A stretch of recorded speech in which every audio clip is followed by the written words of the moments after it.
is off as news. And the opposition has been prolific now.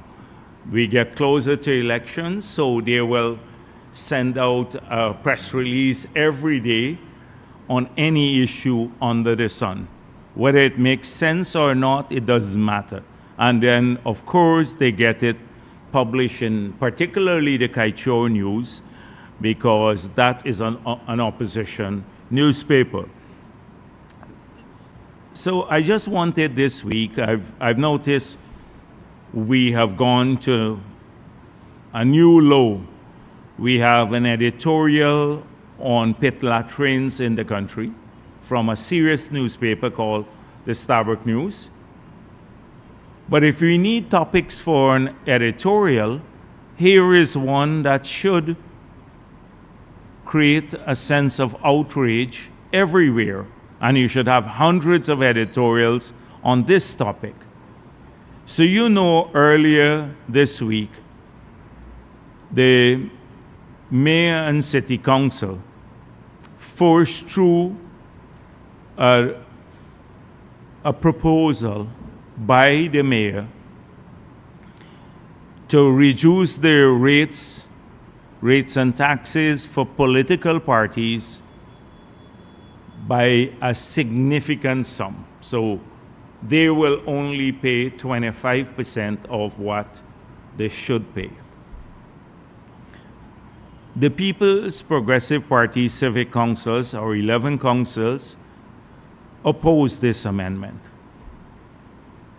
This was not solicited by any political party, or at least the People's Progressive Party, because we're the largest political party in this country. We never asked for this. So we were shocked that they will just bring this proposal and then rush it through the city council.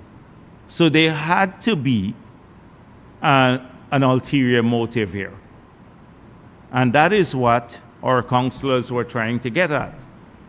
Now, I didn't see much reported about this, but we had time to report on, write editorials on pit latrines in the country. So we dug a bit deeper, and it seems as though there is a specific reason for this proposal. Congress Place owes $6.7 billion. 6.7 billion. So you would want to, and a demand was notice was sent to them for this sum of money, 6.7 billion. So how do you get your rates and taxes up to $6.7 billion? Clearly, they have not been paying for a very, very long time, and therefore the interest has accrued and has been capitalized now, and therefore they now have to pay this huge sum of money. And that's just on one property. That's Sapphire property. They have outstanding sums for 3 other properties, $1.2 million, $988,000, and $3.5 million. So clearly, this proposal is to deprive the citizens of Georgetown and the mayor and town council of taxes that are due to them, and from the People's National Congress. Now, if you want an editorial, you should do this as an editorial, because this is a political party that is influencing the taxation policy in an entity that it controls to benefit itself. Just imagine if the PPP was in control of the city council or any other council and did that for itself. You would have had not just editorials, all week long, you would have had tons and tons of articles expressing outrage over this. And it goes by quietly. It goes by quietly. So I hope that this is picked up by all these elements in civil society that talk about good governance and everything else, and that they give full expression to it. But this is typical PNC behavior. Lawless, doesn't believe that it has any obligation. In fact, it took the Sophia land from the state. It took a lot of other state lands and converted them into party lands without paying a cent. As recent as last year, it took a prime property at Agricola that is owned by the city council, and they leased it for like $20,000 a year, Guyana dollars per year, to the PNC. This is typical PNC behavior. And now when it has to meet its obligation, it tries to deprive the people of Georgetown. The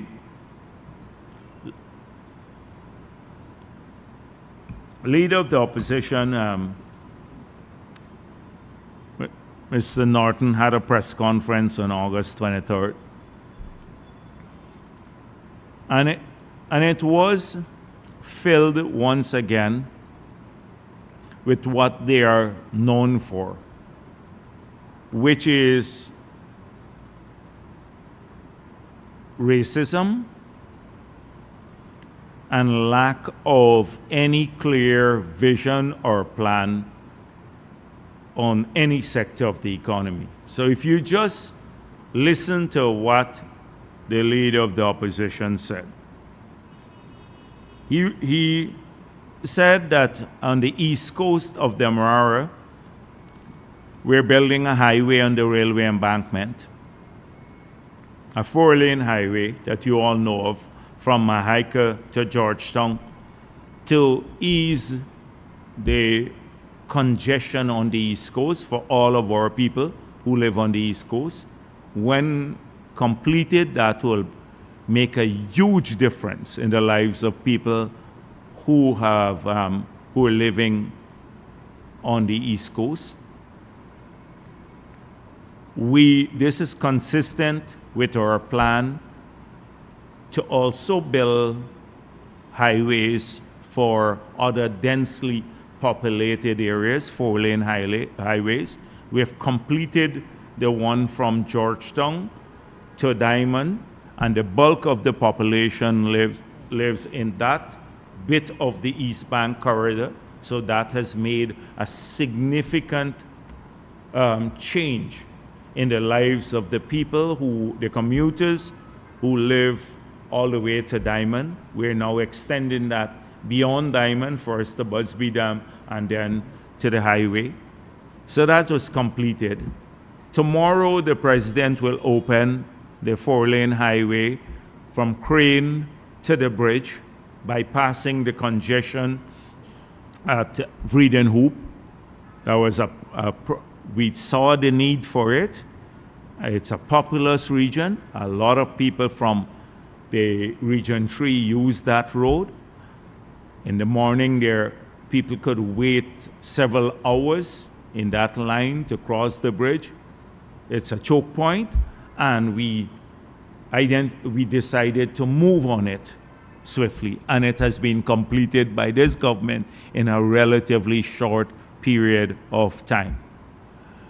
And tomorrow it will be open, and it will change the lives of the people who live in Region 3, who have to use that area, particularly those who live on the coastal area, not so much on the bank. So this is nothing new. We're also in Berbice. We've started because that's the next most populous region. So it's 4, 3, 4, and 6. These are the most populated regions. We have now we have awarded 4-lane road starting from New Amsterdam, and ultimately that would be built. The construction should start soon. I think today or so, another contract will be signed to pave the Linden Highway from Soesdijk all the way into Linden, and the part from the airport, the widening of the road by 8 feet, all the way back to the stadium, the old road, and repaving it. That contract has been awarded. So it's a network of roads that we're building to ensure that people have, they can have a better commuting experience. Now we know that Norton and his party and the AFC have said we should not build infrastructure. Any oil resource we have, we should just share it out. Don't forget that it's too much emphasis on infrastructure. So they're opposed to all of these things. But the worst thing that they can do, and it's a new law even for the PNC, because it will be exposed when the road is completed. Norton said at the press conference just a week ago that on the Indo-Guyanese majority villages on the East Coast, we're now moving people off.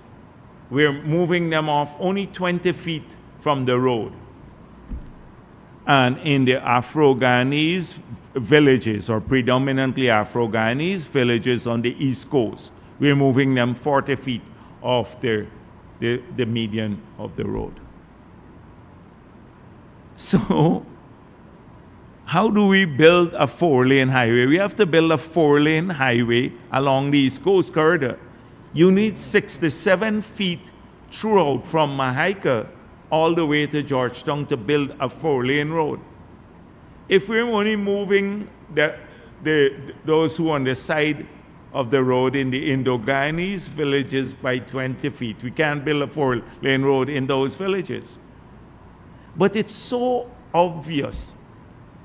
How could you be so stupid to even say something like this when we have to find a corridor of 67 feet from Mahaika all the way to Sheriff Street to put the 4-lane road? We're not going to build 3 lanes here and 2 lanes in the Indian village or the Indo-Guyanese villages, and then 4-lane in Afro-Guyanese villages. It's utter nonsense.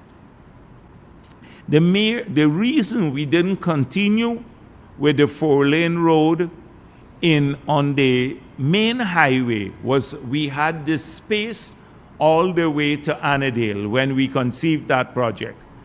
But going through Buxton, we could not. We would have had to acquire a lot of properties there.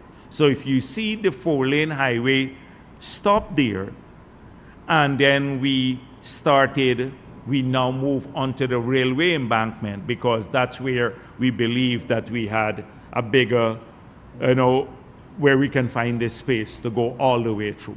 But if you look at the part through Buxton, we would have had to acquire all those properties on both sides. That was in the government, and they implemented that. We left that project, and they just implemented the project. They didn't even conceive the project. They just implemented it. The Chinese company did that. So this is a racist comment coming out from a leader of the opposition who should be working to bring our people together, but in such a petty manner, with such in something that could easily be proven. You talk to the engineer, Ms. Nigel, who is the government engineer there, and he'll tell you exactly what the profile of the road is, that we need 6 to 7 feet. But here, the leader of the opposition spoke about PPP discrimination in building this road. And I'll come back to this a little bit later when I'm dealing with the Barbies Bridge. That's one of the issues. So racist, again, totally racist. Secondly, Mr. Norton repeated the old Gulsaran lie that they had put in their manifesto at the press conference again, about 50 billion he could raise $50 billion from reducing waste on projects and corruption.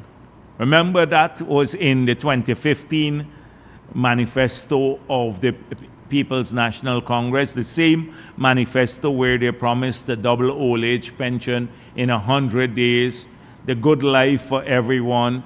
They promised to help the miners. They promised to create jobs, to help young people, to do everything under the sun. Well, they said they would find 50 billion through reducing corruption and waste under the PPP. He repeats it again. But he is a fossil from the past, so I guess these things are fresh in his memory. And then he goes back to the issue about the teachers.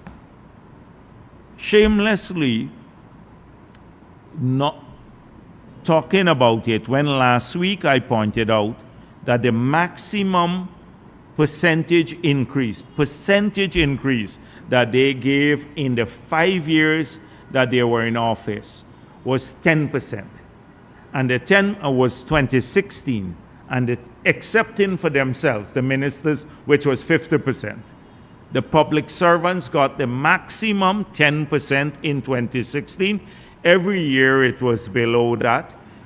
And the 2016 10% was only for people who earn more than 99,000 Guyana dollars. So if you're a teacher and you're earning more than 99,000 at that time, you got a 7% increase, not a 10%.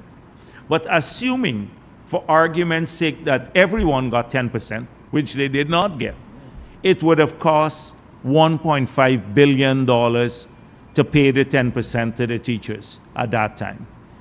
Because the wage bill for teachers was $15 billion in 2015. So 10% of it, $1.5 billion. The wage bill is $40 billion now. 10% of it is $4 billion more per year. And he says it's insulting. He ignores that entire fact and doubles down on the thing, oh, it's insulting. The PPP gave an insulting offer to the public, the teachers again. So he dealt with that. They then say, Adam Harris asked him if the PPP plans to make Guyana a nation of idiots. And he said, yes, this is our plan. Our great plan here in Guyana, as defined by Norton, is to make Guyana a nation of idiots. This is from the leader of a political party who wants to be the president of this country. And then he speaks about we're not training enough people. Can you imagine this coming from Norton and the others who joined him at the press conference? I've gone through the number of scholarships. APNU increased UG fees by 35% in the 5 years. We are now writing off all the loans from the past for UG students. Next year, we'd make UG free. So that's the first thing. We had less than 1,000 scholarships. Simona Brooms, her children got scholarships worth tens of millions of dollars.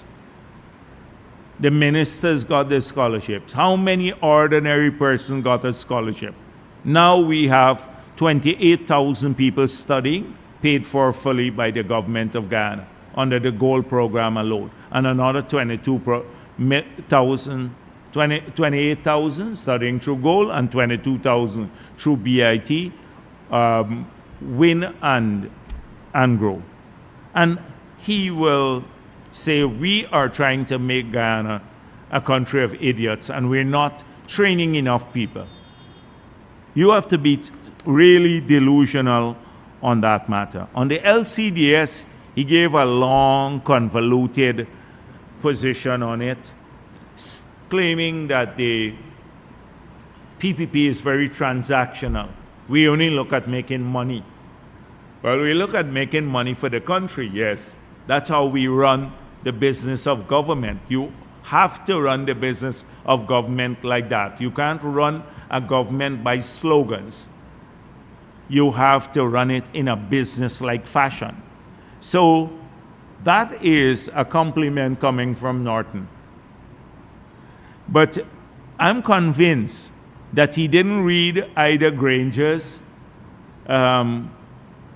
sloganeering, Green State strategy, nor did he read the LCDS, because his rambling answer would bear testimony to this. So he says that on the LCDS, we must pay more attention to biodiversity. So a key element of the expanded LCDS is focusing on biodiversity. But not just biodiversity, we have expanded it to adaptation, we have expanded it to the blue economy, we have expanded it to integrated water management. Clearly he didn't read, he thought it's only about forests, it's still about forests. He did not read the expanded LCDS that we launched. He doesn't understand the carbon transactions that took place. He clearly didn't see, first of all, the Green State strategy for what it was. It was a document that they paid $2 million from the LCDS money that we had earned through Norway to develop. They pay consultants, and they got the UN agencies, UNEP, and it's the GGGI to assist with producing this document. Our LCDS was indigenously created. That means indigenous to Guyana, to all of us. We worked on it ourselves. We produced it. We didn't get the UN to do it or the Green Growth Institute, the Global Green Growth Institute to do it.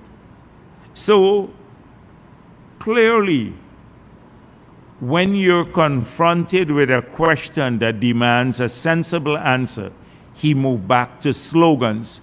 Oh, Desmond Hoyt gave some land to the Commonwealth in 1989. As I said, he's a fossil, he remembers that. Everything that transpired thereafter, he lost sight of. And the content of it, because he's unfamiliar with the content. And then Elson Lowe chipped in with, oh, we're focusing on people-centered development now. Another slogan. It's people, when they can't deal with substance, they sloganeer. People-centered development doesn't mean anything if you don't fix people's roads, you don't give them good health care, you don't give them proper education or the opportunity to study, you don't find jobs for them, you don't have the children taken care of, you don't invest in security so they can live in their home peacefully. What does people-centered development mean? You're opposed to everything we do in education, healthcare, expanding education, healthcare infrastructure, everything else, but you're for people-centered development. It's, as I said before, when I was speaking about Nigel Hughes and the National Development Strategy and creation of a plan, when you don't have anything, this is the refuge for the ignorant. They just go back to slogans. It means nothing. And that was what the Green State strategy was. A set of an agglomeration of wishful thinking, declarative statements that mean nothing without policies and programs to implement. The LCDS has a mean, it outlines our objective. It sets out a pathway to earning resources, which we have used through monetizing this valuable asset that we have.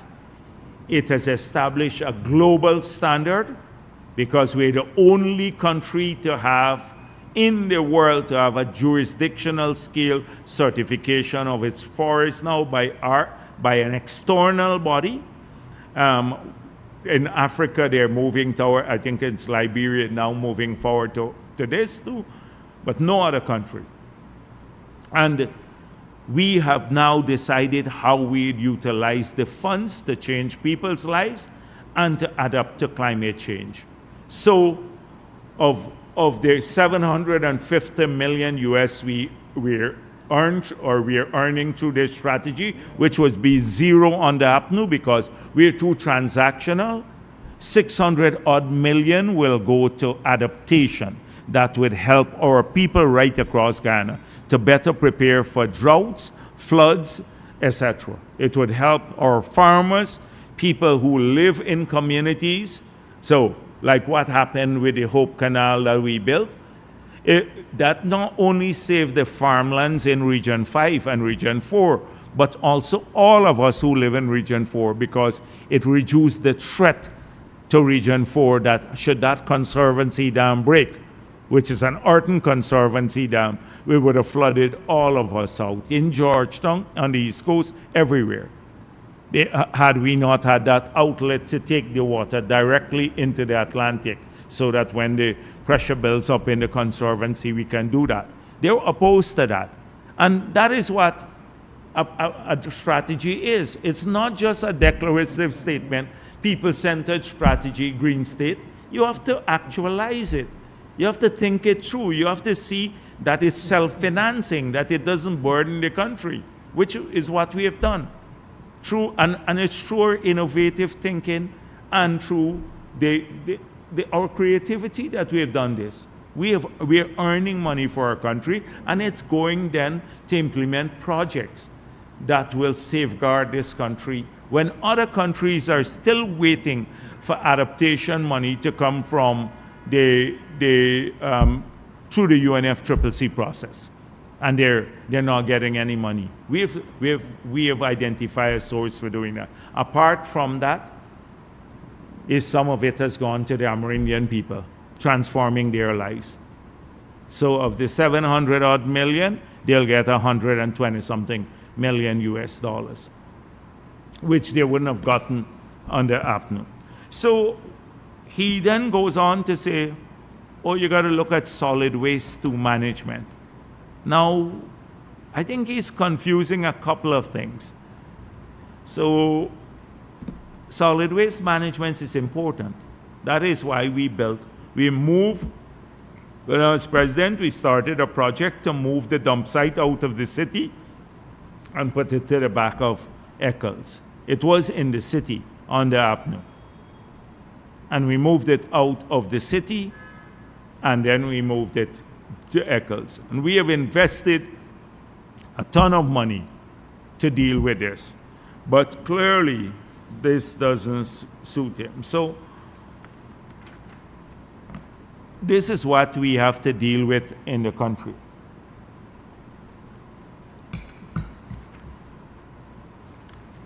So I want to address the issue of the bridge, the Berbice Bridge. So I saw the AFC's position, and this is an article that they have. I think this is their statement. And it was repeated everywhere. So it says it lacks a questionable feasibility. One of the titles, a questionable feasibility, right? So that they don't, we did a questionable feasibility, or there needs to be a feasibility study now. So this is the feasibility study that AFC did, Patterson did in the last government for the Demerara Harbor Bridge Corporation. That is for the new bridge across the Demerara River. This study, this is the total study. You can see it here. They spent, if you look at the Public Procurement Commission report, so this study was done by a company that made an unsolicited bid or made a proposal to the minister. They canceled the bid process. This company walked into the ministry and handed to the minister and his staff a proposal. He then took this proposal to the cabinet, bypassed the tendering system and the MPTAB. Now that is illegal. Cabinet cannot approve a contract in the law, the Procurement Act that was passed when I was president. We removed the cabinet from the approval of contracts. It's illegal for the cabinet to approve contracts. When I was president, we passed that into law. Cabinet can only give a no objection. So the procuring entity is the MPTAB. Then goes to the cabinet. If cabinet withholds a no objection, it must say why it's withholding. So there has to be reason. Cabinet has no right of approval of contract. So he took this to cabinet, no bypassing MPTAB, went to the cabinet approved it illegally, utilizing funds from the Harbor Bridge Company for $161 million. So we paid $161 million for this. There's a couple pictures that they put in, which concluded that we should do a 3-lane bridge. They put in a lot of pictures here. And a 3-lane bridge that was coming into Georgetown that would have been open like this. So not a much improvement from the Harbor Bridge. There exists in one which has to be open. And would have had a bend that goes on a particular person's land. So we paid $161 million for this. So in 2004, when I was president, this was the feasibility study that we did for the Berbice Bridge. This was it. This was the feasibility study that we did. Look at it. This is what he did. We paid $1.1 million US for this. This is $160-something million, just under $1 million. That's the difference in this. This is the feasibility study. So I had to print it out. This is it. You can examine it for the whole Berbice, the bridge. This was done before we started working on the project. They claimed falsely at that time that the location was to be racist also, that I was doing it there to bypass New Amsterdam. That was the claim. Nigel Hughes attempted to prove this in the court. Now we studied several locations, 5 locations. And had we gone to, at one stage we were thinking about Everton, to go build a road along all the way past Ithaca to go up to Everton and then come around back. But that would have added 30 minutes to the journey time. So if you're going to say just Palmyra or Albion or anywhere else, you would have had to go up there, drive another 20, 30 minutes, then cross and then come down back. In a feasibility study, that means a lot because the wear and tear on vehicle, you cost it.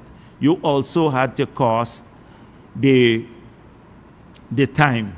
So if people would get half an hour added to the time and you had, every year you would have had millions of man hours lost, and therefore the cost would have been higher and therefore made the location less feasible. So you would have to spend more on gas, wear and tear on vehicle, and man hours lost. That's how you calculate feasibility study. And that's how we came, of the 5 locations we studied, we came up with this site, which would have still serviced New Amsterdam, but come in there. So at that time, Patterson said we needed a concrete structure. Why are we going with a floating structure? So we did not have much money at that time. We were still trying to deal with the APNU debt. And we put together the first public-private partnership that has been a model, because the people of Berbice got the bridge and we didn't have to spend taxpayers' money on it. They got the bridge, and the rate that they charge on the toll is the same rate that they were paying. It's a little high, but it was the same rate they were paying to cross if you cross the ferry. But it saved thousands, tens of thousands of man hours and all the grief that people had to wait for the ferry. It was because of our thinking. The PP has always looked for solutions, even when we did not have money at that time. We found a solution that delivered a bridge to the people in Berbice, and I think this year it's probably 18 years already, 17 or 18 years the bridge has been in existence.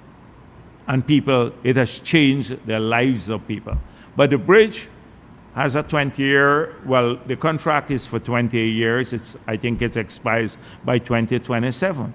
It was always our intention to do a concrete structure to replace the floating structure. And then what sort of feasibility study do you really need when you have to connect 2 points across a river?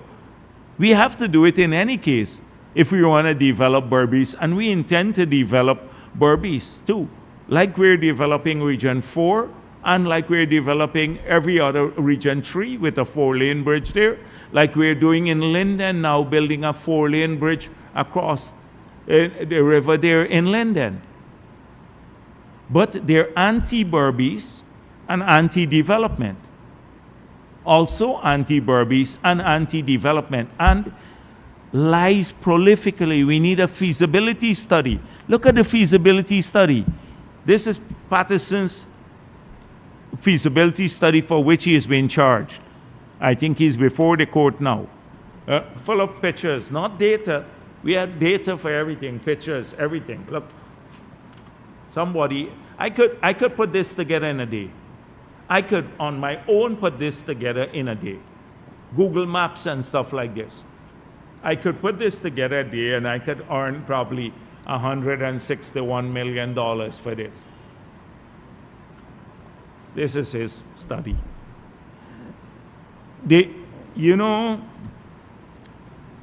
People, this is for the lazy, uninformed, anecdotal. AFC and PNC get away with a lot of this because people tend not to remember the past. People tend to just everything you say, oh, feasibility study. The lazy people in our society, all of them believe you have to. Just saying a word like feasibility study somehow makes you erudite. You're smart because here AFC is calling for a feasibility study. You could have done without a feasibility study here. Feasibility studies are not like any major thing. For example, you had some pre-feasibility study for the gas-to-energy project. Was it technically feasible? Can you build pipelines and power plants? Yes, the answer is yes. People build that around the world. It's technically feasible because it's being done everywhere in the world. You can find a solution for that. So it's just about numbers. Can the project pay back for itself? We've demonstrated that this project, from the sale of the liquids alone, can repay the whole $2 billion of debt. The pipeline, the power plant, and the NGL facility. That the price of electricity will generate at less than 4 cents per kilowatt hour when we're generating at 20-something cents now. On your own, any sensible person, you don't even need to do a feasibility study. But for Christ's sake, we didn't have it, or something like that. So I'm not making it people people who don't plan to do anything. There are people who don't do anything in their lives, just like to misdirect. So we've had this history. The PNC was opposed to the Berbice Bridge. They were opposed an AFC, the stadium. They were opposed to the CARICOM new building. They were opposed to the convention center. They were opposed to the Hope Canal. They were opposed to the Marriott. They were opposed to the Cheddi Jagan International Airport, which was a new airport we left, and then they messed it up, Patterson, and made it a rehabilitation project. They were opposed to Amila. Now they're opposed to the gas, to energy. They're opposed to the highways we're building. They're opposed to the hospital. Everything they're opposed to. You ask them what they have conceptualized to solve our problems. Nothing. What are they for? Which project? Everything they're opposed to. And not sensible for any to approach it with facts and figures. Oh, we don't like this on here. This project, you need a feasibility study for the Berbice Bridge. This is the feasibility study we had. But this is something we have to constantly look at. These two parties, they got away for years with slogan. I remember growing up as a boy, we had a slogan like "Freed, clothe, and house the nation." It used to be that slogan everywhere: feed, clothe, and house the nation. You remember that? You're too young to remember that, but you should read up about that. Then we started starving because we didn't have food. They stopped building houses. We got a big housing deficit.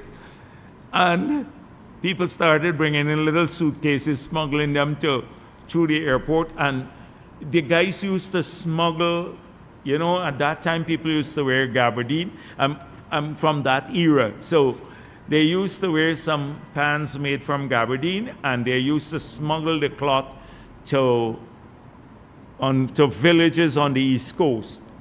So sometimes the people who helped them move the bolts of cloth off the boat, the little boats that they smuggled the cloth in from Suriname, they would give them as payment one bolt of the cloth. And then eventually all the boys in the village would be wearing the same color gabardine pants, short pants or long pants in that period. So we started having no food.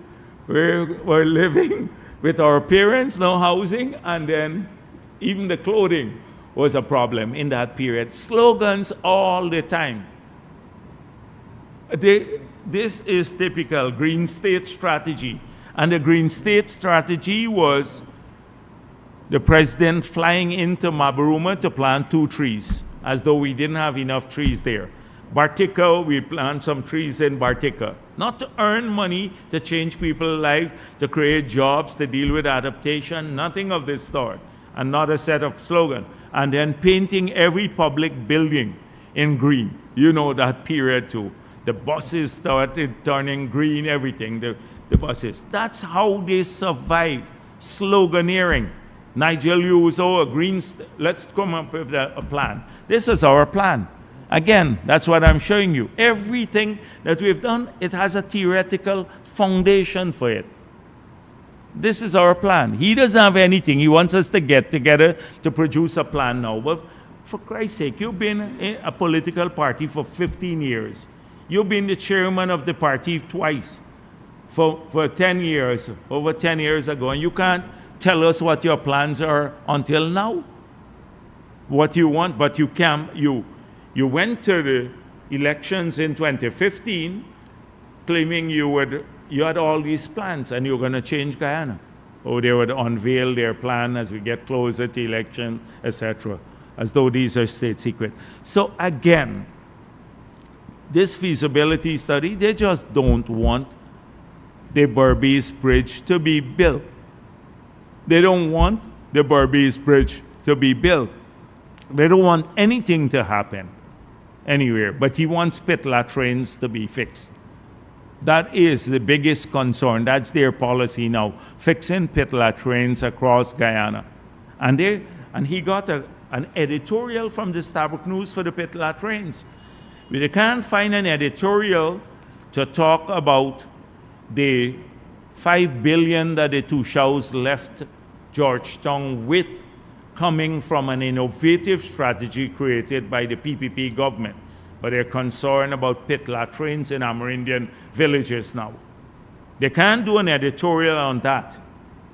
They were doing editorial on pit latrines that Nigel Hughes discovered when he went into the interior. Never mind, people don't have, some of the communities we're struggling now to put water in them, so we flush their toilets with, I don't know what, you would have to go down to the creek to bring the water sometimes to flush the flush toilets and stuff like that. And when the children go back home now, I don't see the homes with the flush toilets back in those villages. People, they're so divorced from reality and the concerns of people in those areas. So not a single word about that. Not a single word about the positive things that came out of the NTC. You would believe that the NTC is a disaster. The AFC has gone down underground and spread news word that we forced the Tushaus to collect the money. Another set of lies. But this is pit latrines making it to the editorial now. The PPP, and guess what? They said, oh, the PPP collected a lot of oil money. The same thing like APNU. Last week I pointed out, I saw Oil Now saying, getting into the same thing, doing Exxon's propaganda. And they put, oh, we are collecting 7.6 million US per day. Did they put how much Exxon is getting per day? But the $7.6 million we're collecting per day works out, for if we take it to this year, works out to 29,000 Guyana dollars per month for the citizens of this country. That is, if you take all of the oil money. And that's what I've been saying on the road. Let's don't build no schools. Let's don't build no road. Let's don't build any hospital. Let's don't do anything else. Invest in anything else. So we must walk in canals. We must use bush medicine. We must go back to flambeau to when we want to read or so. We power our houses with flambeau and all of this stuff. Nothing. Let's go back to those days and give every Guyanese all the oil money, and we will give them the 29,000 Guyana dollars per month that all the oil money translates into. That would make us rich, 150 US dollars per month, every one of us, and we don't need roads or schools or training, or forget scholarships and stuff like that. That is what, so we got this oil money, but we can't fix the pit latrines. We're trying to transform the country. And that is why people get upset. They get upset with us when we talk about historical context. Because people ask, oh, the PPP was there before, so why didn't you fix? You still have poverty in many areas. And when we try to explain, oh, they said, why would you want to go back to the past? Well, the problem is that when you're dealt with a hand that we were dealt with in 1992, where 100% of your revenue went to service debt, you had to start from that base to rebuild the country. And the first decade and a half was lost to fixing the country and the economic fundamentals. The progress of the PPP is not in just the transformation of infrastructure which you have seen. It's not just the physical things that you can touch. It is also restoring an insolvent country to financial viability. And that is what was the constraining factor. But they don't like us to talk about that. Because if you look at, on every metric, The developed world and many of our peers have gone from maybe the debt to GDP ratio of about 45% to 50% to over 100% now. That is their debt to economy, debt to GDP ratio. We were 900% when we started. Before oil, we took it down to about 35% before oil, and now it's 22% of GDP. We've come in the other direction, the debt to GDP ratio. The rest of the world has gone in a different direction. But it took hard work even before oil to do that. But you know what we lost? The billions that we had to pay back in debt were money that we lost that we couldn't spend on development for our people. So we had to move the country forward and still pay back the debt. Nobody talks about return of Guyana to solvency. And from the days of the McIntyre report, when there is this, we are below Haiti, bringing Guyana back to a middle-income country and soon to be an upper middle-income country already. That is, they always say, why you have to go back to the past? That's to understand the historical context. Why do we still have people who may have pit latrines, etc.? Because we're struggling in the indigenous communities when they didn't have a health hut, or didn't have a school, a primary school, or didn't have a road, or anything else. That was the priority, or job creation, or the kids couldn't get scholarships. We didn't start by fixing the pit latrines first. We started by doing that. And every single day, when you go to these communities, you've seen the changes in these areas. And you listen to the people who live there, or how their lives have changed. So this is the perspective. They go to the minutiae and to the ridiculous. Pit latrines, not about a vision, a strategy to create jobs, to raise health care to a certain standard, education to a certain standard. They're still about pit latrines. And the whole editorial about, listen, another editorial, PPP and APA. So they said, oh, we're demonizing the opposition in relation to Amerindians. We don't have to demonize the opposition. They did that themselves. They're the ones who stopped the land titling activity. Starbuck News never mentioned that they stopped land titling.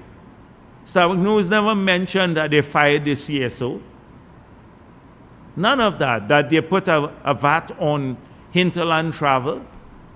In the editorial, we are demonizing the opposition in relation to Amerindians. Amerindian development was not a priority, and it got reflected in the numbers. We must not speak of our achievements. We mustn't say that a single school we're building now in Quebana, and there are several schools, billions of dollars, but one school is more than the entire capital budget for all the four regions that Amerindian live in, predominantly Amerindian live in. So we mustn't say that. Or we are demonizing the opposition by comparisons to talk about our track record versus theirs. And secondly, the APA has to be for development of Amerindian people because it's an Amerindian organization. That's the conclusion of the editorial. But that's not automatic.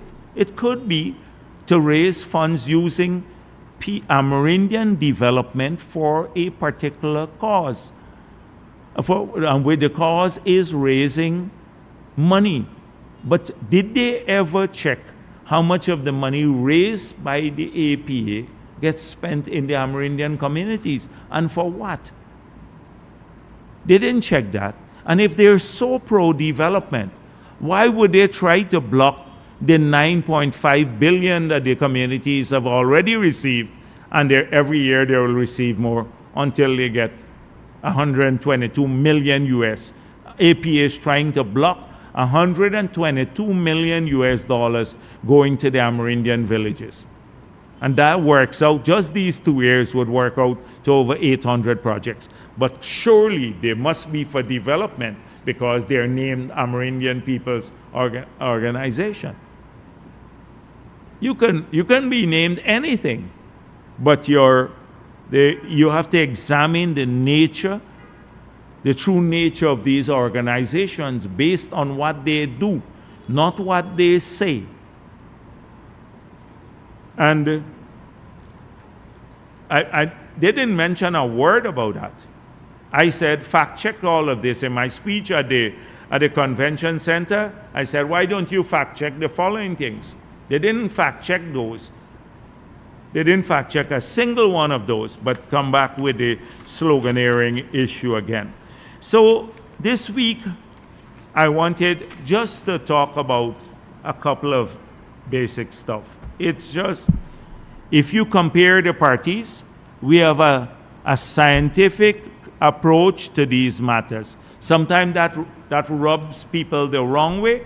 So we started off early years in the 90s with this document that we generated, which subsequently got changed into and culminated in this one. But it evolved from here to this document. This is a summary document. The LCDS had transitions. We outline our approach to development. In these documents, you will see how we are approaching almost every sector of the economy. When we were doing the bridge, we went through the diligence. Even when we didn't have money, we did due diligence here. Almost on everything we do due diligence. We have a clear plan. The others are opposed to many things. APNU, AFC, they opposed to everything. In government too, they were opposed to things. They never had, I can't imagine what they would stand for. They don't stand for building the hydro because they kill that. But they don't want the gas to energy power plant too. And they don't want fossil fuel. So how are we going to generate power and fix the power plant? But they want cheaper power. We will give you cheaper power, but we're opposed to any project that actually will deliver the cheaper power. This is the kind of thinking that goes through the opposition. They're not ready to even operate at a junior level, much less run government. They're just unprepared, historically and even now.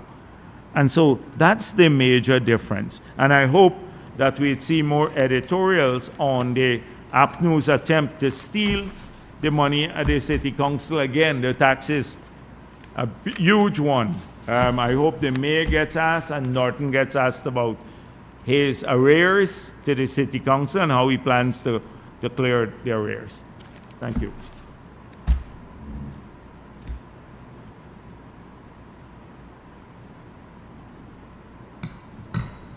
By the way, I see Granger coming out. Every week he coming out with some effect. The Holiday effect 1 week for the elections. He wants to rewrite. We try to rig the elections now. They come out one after the other. Then the Charandas effect. Every week this, he's not talking about the effect of his, what, I always forget about it. It was a good times. They plan to give Guyanese a great time or a good time. That was their slogan, the good time slogan. Good time for everyone or something like that. Should talk a bit about that. Good time. Yeah, please go on. Good afternoon, Dr. Jagdeo and Ask William Sky Chair News. Donald Trump has recently been speaking about the American dream, and as someone who's been intimately involved he's talking about this American dream.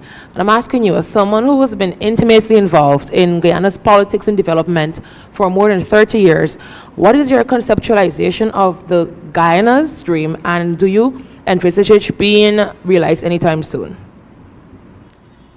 So the thing is that, as I said before, it's easy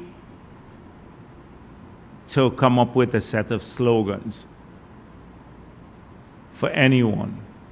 So, but it's hard to define a vision and then work in the good and bad times in times of scarce resources and times of plentiful resources, to have the discipline to stay the course over the long period to achieve the vision. It is also harder to come up with policies and programs that are consistent with that vision. And I think we have done that work in the PPP. We have clearly outlined that we see a country, first of all, that is united and prosperous. United and prosperous. That all of our people, regardless of their race, religion, gender, that they can benefit from high quality services offered by the state, and that they can benefit from growing opportunities provided by the state. The state can determine often the outcome of how you use the opportunities, but the state has a duty, we believe, to provide these opportunities. And so that is what we've been working towards. First of all, the economic vision. So the economic vision is to ensure that we manage the resources of this country in such a manner that in the long run, they would lead to sustained growth and progress for our people, and higher incomes for our people, whether they're in the public sector or the private sector. So that's the purpose of the economic vision. And to achieve its sustainability, you have to invest in long-term programs and projects. You can't use every cent that you collect now to use it today. You have to build bridges, you have to build roads, you have to build power plants, you have to get good quality internet, you have to get good recreational facilities. All of these work out at that vision. On rights, so economic prosperity has to be buttressed by the programs to support that. I believe we have outlined what those programs are. In terms of social benefit and assistance to people, we believe that we can transfer wealth in a manner that creates a better quality of life for our people and prepare them for a better future through more education. That is why we're investing tens of billions of dollars in education now. Our budget has grown from $53 billion when we got into office to $135 billion this year. That means a 160% increase in our education budget. We're transferring resources by paying for more people to train, writing off their debt at the university, free education. That prepares our people if they utilize those opportunities, but that means an effort on their part too. If they utilize it, they can do better in life. We said there are three groups of people that we want to make sure that they get higher levels of transfers. Those requiring social public assistance, the people living with disability, our children, and the elderly. That is why we decided in the 5 years to double old age pension, which will cost $20 billion more per year. So on the social side, the economic side, it's creating more opportunities, investing in long-term sustainable activities so that the economic growth is not short-term like many other countries. On the social side, it is investing in people, and then on the right side, it is ensuring that we have a free media, we have an independence of the judiciary, we have constitutional protection of the rights of our people, so that we don't go back to the past when we lost those rights. And in the past, we had a period for almost 30 years when what you said would land you in jail, or what you ate would have landed you in jail. So protection of rights. So these are just elements of that dream. But the vision is a united, prosperous Guyana for all of our people, including those who live in the diaspora, because we see them for our people. Yes. Thank you. Moving over to the sector for a little bit. The Minister of Natural Resources will have recently answered some questions in relation to the rate of depletion in some of the oil wells. So one of the concerns is that when the resources are exhausted, will Guyana continue to seek loans to help to fund the country's development? Okay, so I just mentioned a word, sustainability. So the very question that you asked me here should be put to the opposition. So you're saying, don't build the power plant now. Don't build the other infrastructure now. Because a lot of this infrastructure that we are putting in is of not just a social nature, economic nature. So if you have lower prices for electricity, you can move more into manufacturing. If we build more farm-to-market roads and processing facility, and like tissue culture labs, etc., we can now expand agriculture as we're doing.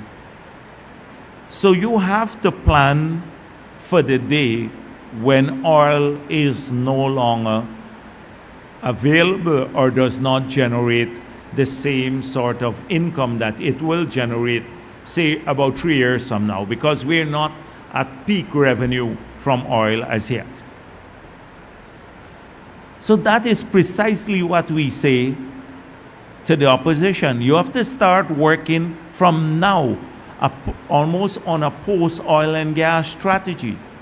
As president, I spoke to 3 prime ministers from a particular country to say, what are you doing about your post-oil and gas economy? And I don't think much was done to diversify the economy of that country. And they had major loss of welfare because of that. So we are determined not to find ourselves in a situation like that. That's the first point. So from day one, we are working for long-term sustainability so that you can generate income from other sectors to sustain the growth in prosperity. The second point is that if you raise wages and salaries with all of your money, so it's recurrent. So what happens if you don't earn in the future that much? You're stuck with this huge expense of high wages and salaries.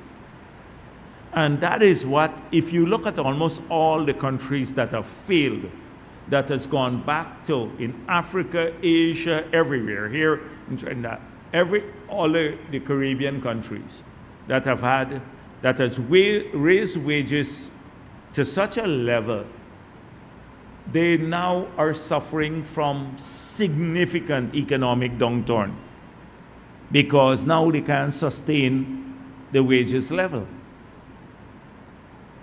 And so that is why you have to find a balance between capital investment, raising wages and salaries as we're doing, because it's going up, so you have to do it, but it has to be sustainable.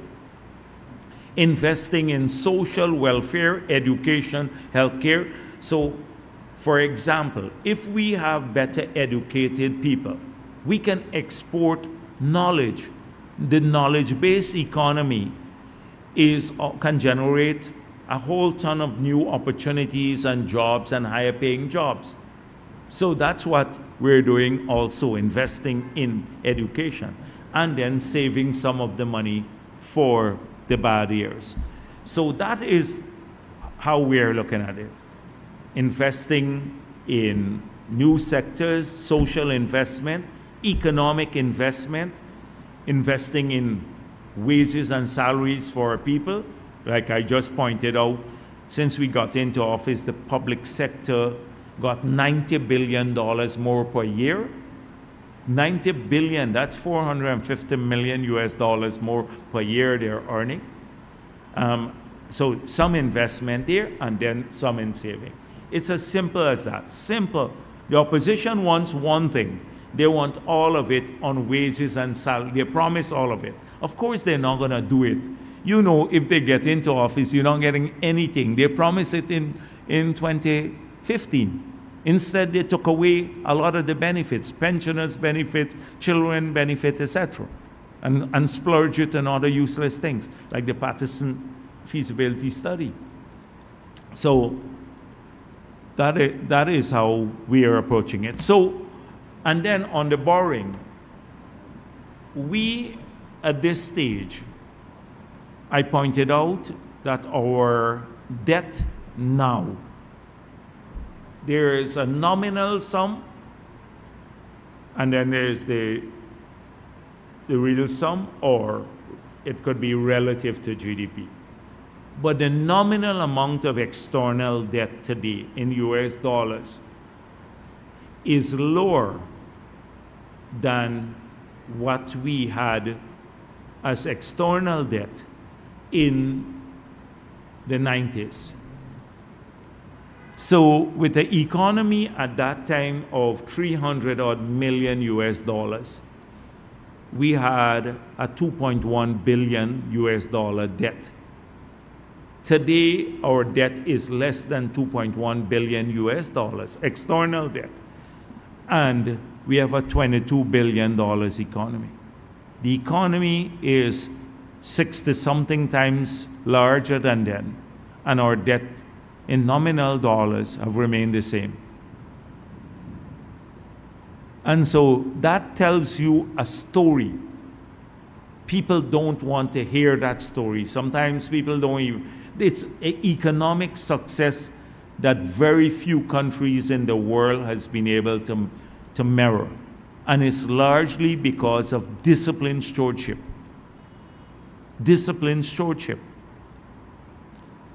So even you heard last week, even the gas to energy project, we paid down nearly 400 million from the budget for that project. Whilst we're waiting on the loan, we are just moving forward because that project is critical to reducing electricity prices and also bringing stable power to our people and cheaper cooking gas to them. It's important. And those are important objectives for the government. Important objectives. So on the debt side, we are not splurging on debt like some countries would do that. But we do need to build out the infrastructure.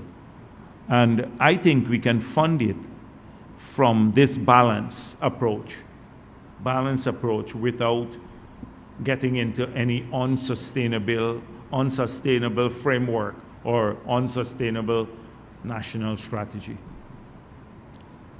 Dr. Jagdeo, on the gas monetization deal, I'm not sure if you would have seen it, but some members of the PNC, in the PNCR in general, has hinted that you and other members of the government have allegedly a personal stake in this gas monetization deal. How do you respond to this? Well, the thing is that Glenn Lal said that too.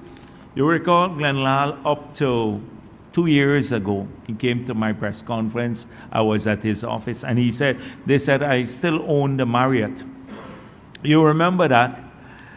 And he was supposed to show me how I own the Marriott, or friends of mine own the Marriott. He said that. So it's not true. The government owns the Marriott 100%. They tried to vilify the Marriott, and it's a profitable project. Every day, when you have an opposition that doesn't have anything else to do, that's what they fill their time with sloganeering and accusations of friends and family. If we talk about friends and family, who got the scholarships on the APNU? The friends and family, the ministers and their children. If we talk about friends and family, who got the biggest salary increase? The ministers, 50% in their entire term. If we talk about friends and family, who got a program paid for external medical care for the ministers and their families? Again, the ministers.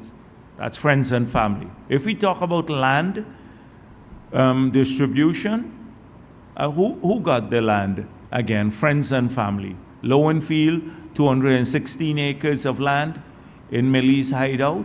We had to buy land there to do now the housing program for people. Amanza Walton, 3 of our family members. Jordan neighbors. This is Linden, land in Linden.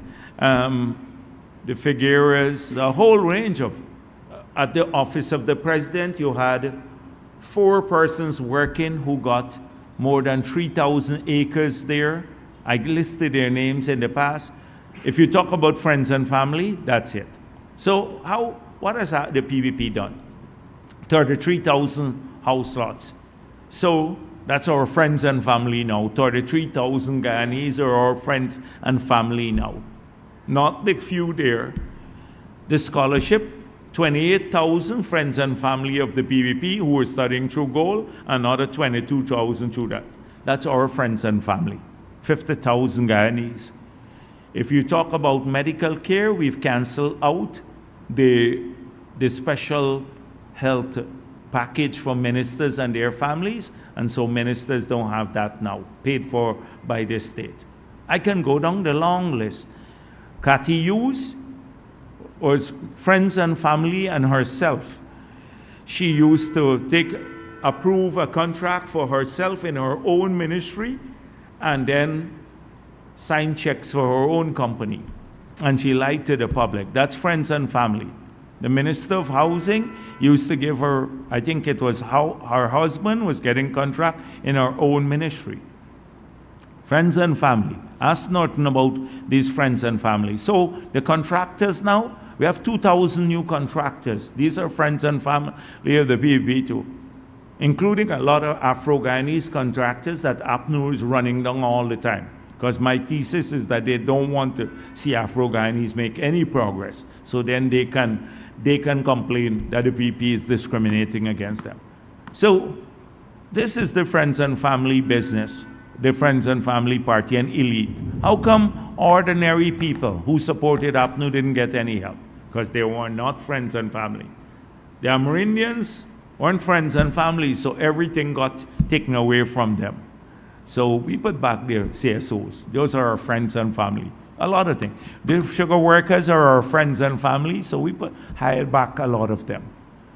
So we have lots of friends and family in this country. Everybody, all Guyana, is our friends and family in the PVP.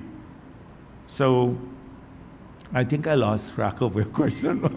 What was it about again? The initial question was that the PNC that I own this company now. Would I do in the gas or that you and other members of the government have a personal stake? Yeah, well, it's nonsense. It's nonsense. But why don't? So Norton should say that publicly. This is a season of lawsuits. If he's so sure, then let him say that I have a stake in it. Right? So it's utter nonsense. We went out to a public tender, and I saw a big hullabaloo about it now in all of the papers. The company that was selected, it was on the basis of what they offered. I dealt this already. When you look at the people, Baker Hughes and McDormand and Solaris and ERM, these are some of the biggest multi-billion-dollar company in the world that were associated with the bid. It's not a single individual. It might be the project man who's putting it together, but it's on the basis of what you submit that you get evaluated. And this was evaluated at a technical level and went forward. So, but they're opposed to that too, the gas to energy, they're opposed to that. They're opposed to monetizing the gas now. They don't want us to earn more from monetizing the gas. So it's friends and family again. And finally, Dr. Jagdeo, how would you describe your relationship with the CEO of Fulcrum? And did you at any time during your interactions discuss gas monetization? I met the gentleman once when they were making a report on the gas to energy project. It was a contentious engagement with him because we were discussing the pricing policy for the gas. That's the only time I saw him. He came as part of the task force. Never saw him again. And then I met him subsequent to the award of the contract. Never in between. Then, so that is clear. And I shouldn't really be feeding into this kite show news thing, like, you know, because they do that and then they try to establish a relationship. I could say Glenn Lal used to smuggle cocaine in pumpkins too, out. And what do you think about that? As the reporter, what do you think about that? And that's the relationship. What relationship did he have with the pumpkins or the supplier of the pumpkins? That they used to cut a hole in and put the thing in and put back the thing, and the pumpkin used to grow back. So what relationship did he have? I can come up with any story. So I have absolutely no relationship with the gentleman. I don't. Dr. Jagdeo, Michael Rodriguez, TBN. Since you've started your press conference as an opposition lead, it's set a precedence, and you've led the way in explaining to the people what's going on in the country. Members of the public, a lot of people have messaged me, and they're noticing you playing into an AFC narrative. The AFC has shown that at the last election they're basically irrelevant. It's accepted nationally that they're irrelevant. But from time to time, 3 press conferences now you have come and you are playing into AFC narrative. Are you seeing where you're falling back here and maybe being... No, because I'm just, it's not them. The AFC is irrelevant. Nigel Hughes I believe, has consistently misled the people of Guyana. He tried to portray himself recently as a champion for the cause of a few people, falsely so. He tried to portray himself as a new leader, to resurrect the AFC. He failed miserably in doing that because we pointed out he was there when the AFC was in the cesspool of corruption and all of that. He was still a member of that party. So it is not, we have no doubt that when the elections come, that the people of the country will see through the AFC. It's an attempt to refashion itself and to distance itself from that sordid, dirty period in office. and try to, so that's clear. They're not making any waves. Nigel Hughes goes underground and he hands out a couple of bags and takes a couple of pictures and posts them, and they comment on everything under the sun now. He went to Linda and Norton, said, I could have helped them get a better crowd. They had a couple of people there, and that was supposed to be one of their strongholds when they started. That's not the point. The point is that we have now some of the newspapers. The reason I'm talking about it, because I want people to see how a newspaper like the Stabroek News, which claims to be serious, will give an outsized publicity to a man who goes and discovers pit latrines for the first time in the year, and talk about pit latrine in an Amerindian community, and will not do an editorial about that the PPP initiative has led to 800 projects being done, not financed from the treasury, but money earned through the innovation of this party in government, to do 800 projects in the first year and another 800 projects in those villages. They would not give 3 lines to that in the newspapers, but will give a whole editorial to pit latrines that Nigel Hughes discovered, and they quote him. It is this duplicity that I'm talking about. Not him. We're not worried about the AFC and the others, a political organization. It's about the duplicity of the people who say they're serious about informing the people. A newspaper's job is to inform the people of the country. So they couldn't inform the whole of Guyana about all the positives that took place at the NTC. They only found APA to make a comment. APA is hostile to the PPP, pro-PNC. Tried to block the funds to the Amerindian, but they got a voice. Then Vincent Henry dominated the paper, another PNC MP who got 165 million to distribute. And then the third one was Atu Shao, who eventually signed the opt-in mechanism. He signed it actually as an executive of the NTC, but who is related to Don Hastings, who is another PNC member. 3 pro-PNC outfits, the whole newspaper covered with that. Not a single word about the PPP has not done anything. Oh, the land policy? Well, the PPP didn't really start this. But they didn't say that the PPP put $10.2 billion behind, the 10.2 million US dollars from money earned from the LCDS behind this initiative.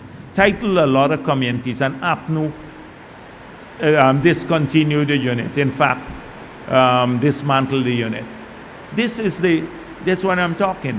So when the reader out there, or people who believe that you should read multiple sources to come to the truth, when they read this, then they can listen to my voice saying, what about the other side?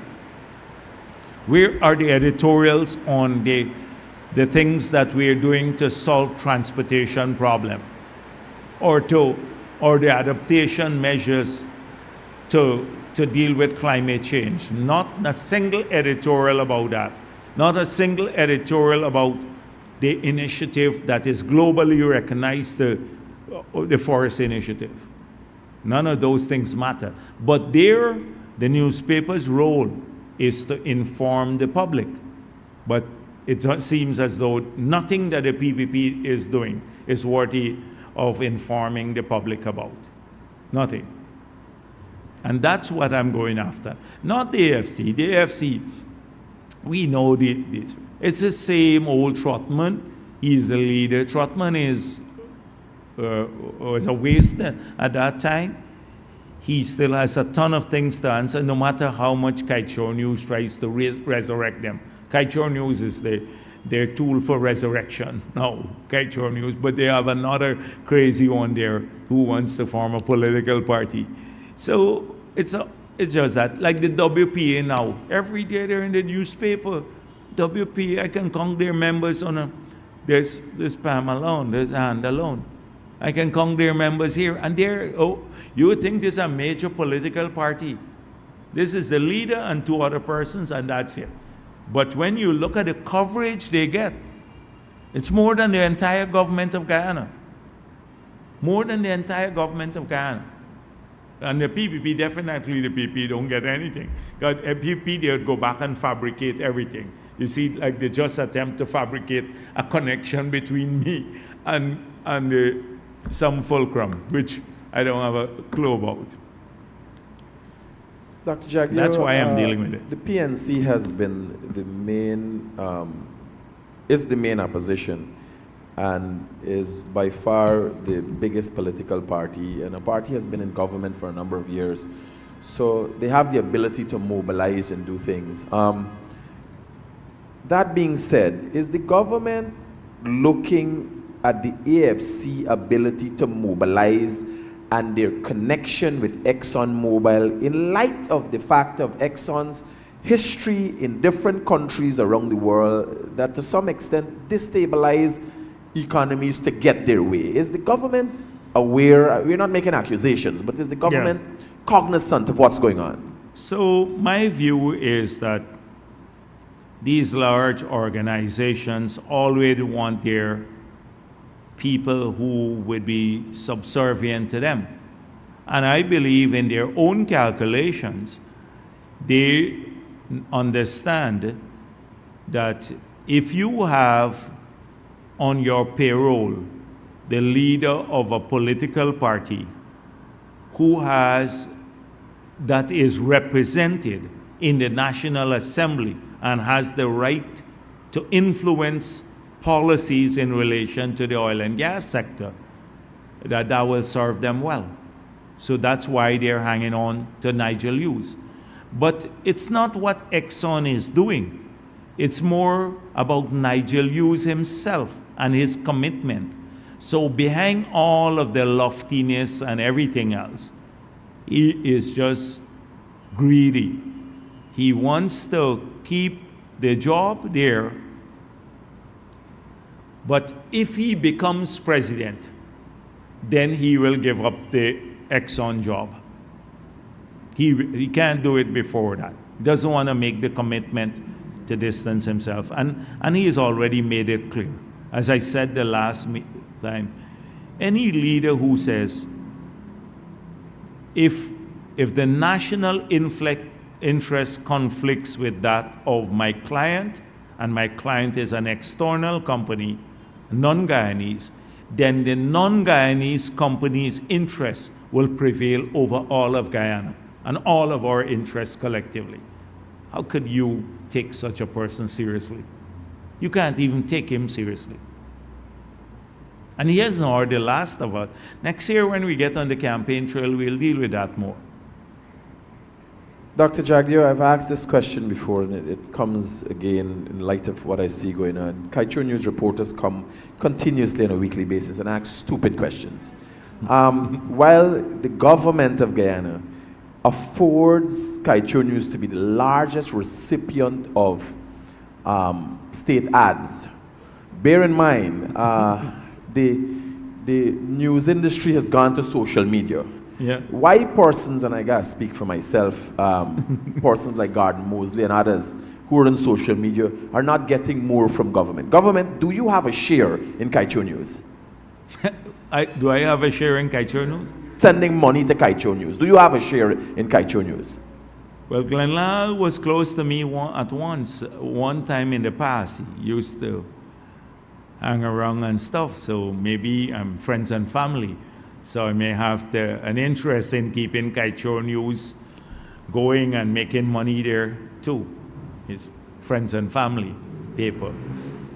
So looking at making a level playing field. No, but you're absolutely right about one thing. That social media now reaches many more people, a lot of than the newspapers and the others. And it should be time maybe to rethink the advertising budget of the government, not in a way to stop giving ads to the newspapers, but just let them be more reflective of the reach. One time we tried that and it didn't go so well. But maybe it's time to have a look at it again. Next thing they're going to complain to the Press Association that we are trying to starve them of ads. So it's something that should be considered. I actually think it's a good idea. Or giving more to the social media. But some of the newspapers too, like I think Stabrook and others, they also have a social media presence, an online presence. So even if people don't read them in the form, they reach people. So it should be studied. They do reach people. Finally, Dr. Jagdeo, recently the Teachers Union and the Ministry of Education have come to an understanding. Have you perused the agreement and you're satisfied? Because I know it's a multi-year agreement, but knowing the political instability or control that is trying to be placed over the union, cause the union to act in a certain way sometimes. That was seen with the attack on the teachers, the union head. After a good agreement was come to, everybody was satisfied, but the PNC. Are you satisfied with the agreement, and can we safely say we'll not be seeing anything like this in the near future, or would be used against the government come next year before elections? The thing is that the PNC, as I said before, they don't have any plan to talk about. Nothing. No plan for the country. The others do. They don't. So there are a couple of things that they will campaign on that we already know. Racism every day.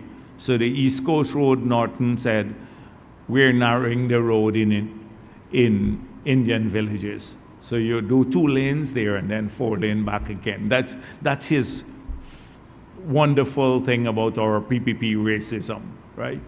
And by the way, you saw when they argued that the bridge was placed there to bypass New Amsterdam. Now they're saying we went through Mecca now. So it's a different argument. Now we went through Mecca and we took away the squatters. We didn't need the land there. Why did we have to go through Mecca with the highway? By going through the Mecca area with the highway, the Mecca has now become frontlands close to the highway. The property value has gone up, but you get criticized for this. And then when we moved it slightly out of New Amsterdam, because you couldn't go through the town with a bridge, we discriminated there. And here we discriminated because we actually went through the contradictions. But they will come with racism. They're going to come with claims that we're attempting to steal the election, something about the voters list, and they will try to work on the teachers, not the teachers union, like people like Coretta McDonald and the others to create instability. The playbook is evident. The playbook is evident already. So we know what they will come with. They have nothing else to speak of. Does the government have any update on the cases as it relates to the Mingo and Myers and Lowenfield matters? In the news, there's some bit of controversy around how it's being dealt with, resistance from the judiciary, how it's been processed. Any updates, sir? The last thing I heard was that the magistrate had gotten some medical leave for a month. That was the last thing I heard. Jagdeo from the Guyana Times. Can you provide an update on the gas to energy arbitration process? And also the new Demerara River Bridge, it's halfway completed. March, I believe, is the deadline next year. Has government started the process on the toll pricing? Oh, I don't. The president has already spoken about this. He has indicated publicly that tolls will be looked at. So I think he will address this matter shortly, very, very soon actually. And so I don't want to speak on tolls now. But the president will address this matter very, very soon because it was discussed. So anyhow, let me don't say more about that. That will come from the president. So the thing, he has already made it clear that the aim is to lower, to remove more burden from people. Yeah. Huh? The gas to energy arbitration. The gas to energy arbitration, the last report I had that the arbiters had or either had come for a site visit or will come for a site visit. So they have to do a site visit. Have any idea when? I think they may have already come on the site visit. So I guess they have to see what has happened on the ground. That was the last report I got last week.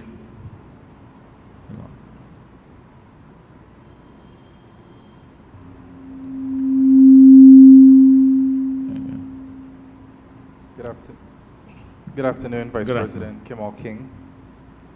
For Oil Now, I'd first like to respond. You made a comment today. Oh, that's why they sent you, Exxon sent you here? No, I heard you okay. while I was on the way in. You made a comment about the 7.6? About the 7.6. And you said why Oil Now doesn't write stories about Exxon's earnings. I'm glad you asked because I've written stories about Exxon's earnings. So how much do they receive per day? Well, how much? That's only how I just want to know for information's sake. How much do they report? Every year it's going to be different. Yes, but no, since using the same basis that you calculated is 7.6, how much will they get per day? Well, I haven't done that calculation. Oh, well, that's what I was saying. In the story, had it been balanced, it would say Exxon gets this and the government gets this per day. So that is precisely what I was saying. But you haven't done the calculations there. But you did the calculation on the government side. So to be fair, the story should say the government of Guyana gets daily basis this sum of money and Exxon gets X amount. Well, there's a reason for that, and that's because the Bank of Guyana posts monthly and quarterly reports about deposits into the Natural Resource Fund. So you'll find Exxon putting out its annual reports annually. But so Exxon is not transparent. The government is transparent. So Exxon is not transparent about it. The government is transparent. That's a good one. Well, it's not my place to defend or support that. Okay, but no, you started this about the story, yeah. On Exxon's earnings last year and on the consortium's earnings in Guyana. Yes, but how much per day, like last year? Well, I haven't done that calculation. Okay, all right. Well, that's all I'm asking because you recall, and the reason I'm saying this is that you recall Nigel Hughes, a man who is not known for doing a lot of mathematics. Not very good at mathematics. Remember the 33 is not majority of 65. So he posted a detailed calculation how much we're receiving per second, not just per day. He said per hour, per minute, per second, and couldn't calculate that his 1.5% offer was working out to 3,500 Guyana dollars per year that he first offered to put in law. And then he changed it to 10.5%, and that was 35,000 Guyana dollars per year. So he has changed this now. He didn't calculate that.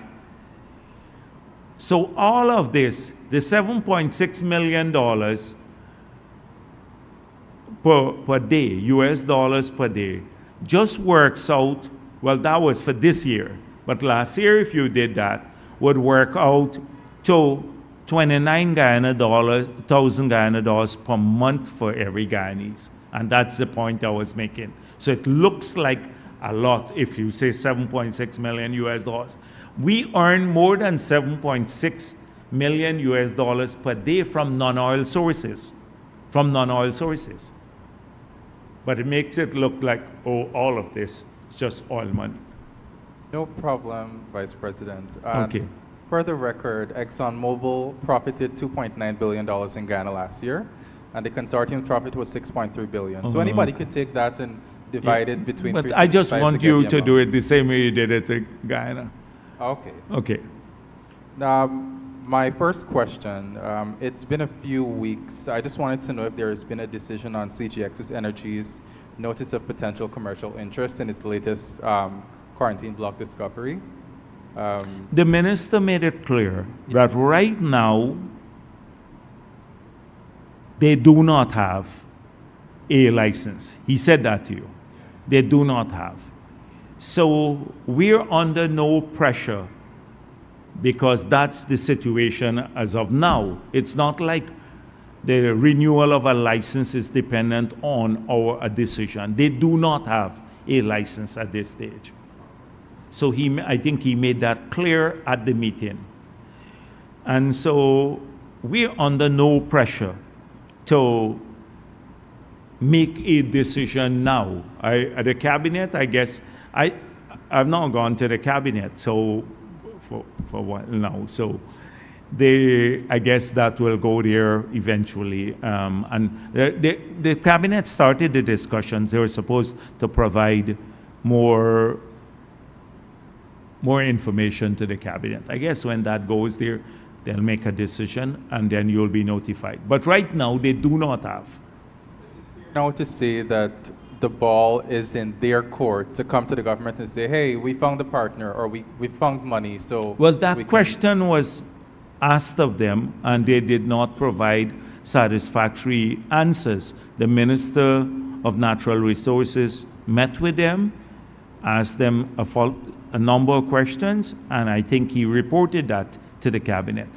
Okay, thank you. There has been an announcement by Hilton that they have signed Hilton, the hotel brand. Hotel. They've signed a deal for. They've had 2 hotel signings for to come to Guyana. And I was wondering if this involved any deals with the government for provision of land or anything like that.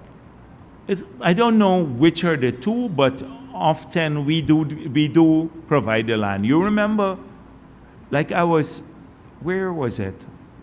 A couple of days ago, I was talking about our policies and how many people think that the construction of the hotels came about by chance. Yeah. And so I explained that weeks after the government took office, we put out an expression of interest for all of those who wanted to do hotels because we have huge, the room shortages in the country.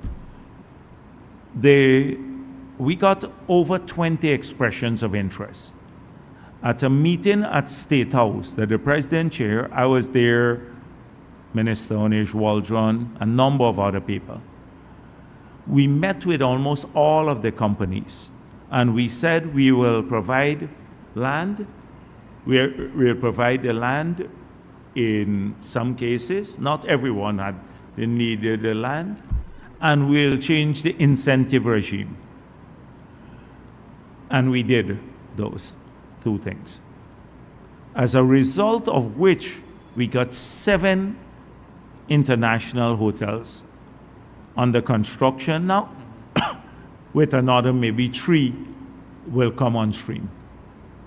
So it's entirely consistent with government policy. If you want to build a hotel now, anyone, it's an international hotel, the government will give you the incentive regime. It's not preferential, it's not for one person, it's across the board. Every hotel will get the same regime and we will work with you to find the land to build it. Okay, thank you. By the way, do you see the popping up of many hotels here potentially having an impact on the cost of living to the detriment of, locals. In what way? Potentially having the effect of the tourist influx driving up the cost of certain things. So the way I see it is that if you have greater supply, you have greater supply. So a lot of our tourists, are Guyanese who come back home. So far, the bulk of the people who come into our country so far are Guyanese who return home. If you have to pay, sometimes there is no room at the Marriott, they have to pay $500-600 per night because you don't have any space, so the hotels can charge you any rate. It would have a positive impact on a number of our people coming back home. So they would be able to get properly priced hotel rooms, and it makes you more competitive. That's the first thing. Secondly, our tourism product will be vastly enhanced for the hinterland too, because if tourists can find a hotel at a cheaper rate, then it would be a big boost to the tourism industry. If we have more tourists here, these 7 hotels alone would need about 3,000 staff. So about 3,000 Guyanese can find jobs in these hotels that are built. So it would have a positive effect on employment creation. If you have more tourists here too, they would consume more local stuff. So we are pushing people to provide a local meal. At Marriott now you have in the buffet section, I think you have local food too. And even Hard Rock, I see, has introduced local food, unlike many Hard Rocks around the world. So it means more demand for our farmers and everything else to supply fresh fruit, vegetables, a whole range of supply. So I can only see it in a positive sense. I can see it in more positive sense. And we'd be able to host more international events like cricket. We're building a couple of stadiums. We can run a whole tournament in the future if we have two stadiums. The one in Berbice, this one here, and the government of Qatar has promised to transfer one for free to us for Region 3. And with, say, Linden being able to play cricket now, you can play international cricket maybe in Anna Regina once we complete the stands and everything else. So we'd be able to run a whole tournament here with 7, 8 international hotels, all of these stadia, and not just cricket, but football tournament to a major one, host major matches. So I see these things entirely in the positive sense. Okay, thank you. For Reuters, could you say if the government is at this time still offering the government-to-government partnerships option for giving out oil blocks? You had mentioned in the past that one of the considerations for this option is that you don't want to make it seem as though there is unfairness, like giving equal competition. So the option is still available. We have not pursued it in specific term with anyone. Okay. So China National Petroleum Corporation, a Chinese state-owned oil company, separate from CNOOC, which is already here, is looking to build on its overseas deal-making, and it plans to scout deepwater acreage in South America. So I was just wondering if the government is in any talks with that company. No, the government is not in any talk with any company that is that company. Let me just say that company. To transfer any block to them directly. That's what it is, to transfer any block directly. Anyone else? No, thank you very much.